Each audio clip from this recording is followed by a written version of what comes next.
In a nutshell, in one sentence of that poem, it just means per aspera ad astra, which means through suffering to the star.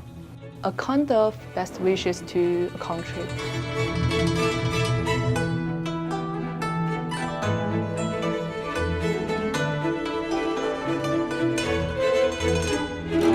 The second piece by Vicky is a really skillfully composed piece with the guzheng as a feature instrument, and the colour of the guzheng with the strings together is really successful and is actually beautifully rendered in the piece.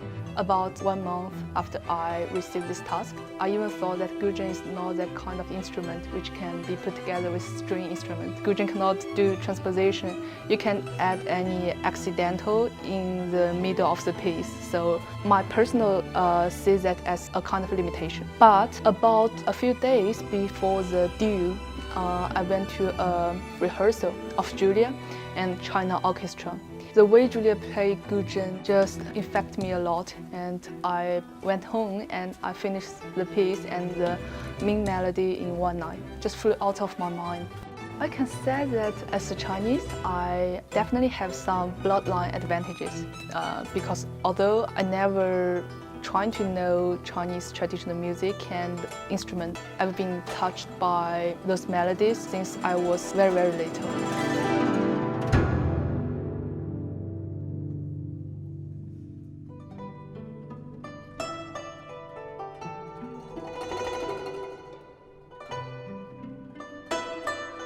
I think the tapping instrument part stand out the most. I remember the composer did a lot of workshop with me about the tapping instruments. The way of the tapping, it creates different sound. So we just figure out, I use the techniques called 轮指 in guzheng. It makes a very crispy and very bright sound in this part. I've never conducted a piece of music with guzheng before, and it's such an incredible sound, and the mixture of the sound between the Chinese instrument and the Western strings is quite special. I used to write for film soundtrack, so I prefer to use do instead of using Sibelius.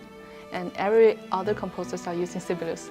So what I did is that I wrote in do first and then transcribed it to Sibelius. And that caused a lot of problem. Each individual sound sample in do is composed by maybe a group of instruments, the recording and inputting to the sample. But in the reality, we only have 13 streams, which turns out that my first two versions of score is not doable in the reality.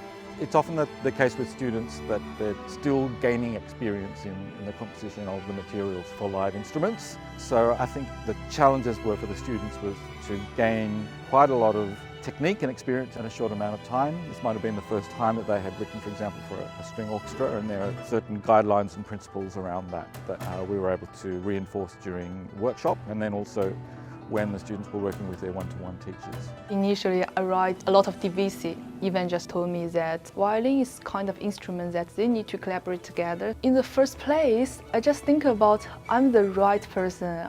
I just think that it's nonsense because I saw them play in the rehearsal. They can actually do DVC. It's not that hard. Why you told me that do not do DVC? And later on, when I trying to play the violin, and I learned that how hard it is. Yes, okay, you're right.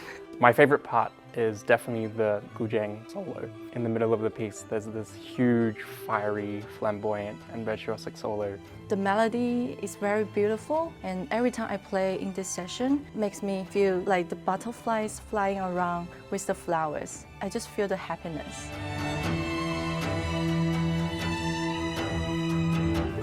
Joy, just joy.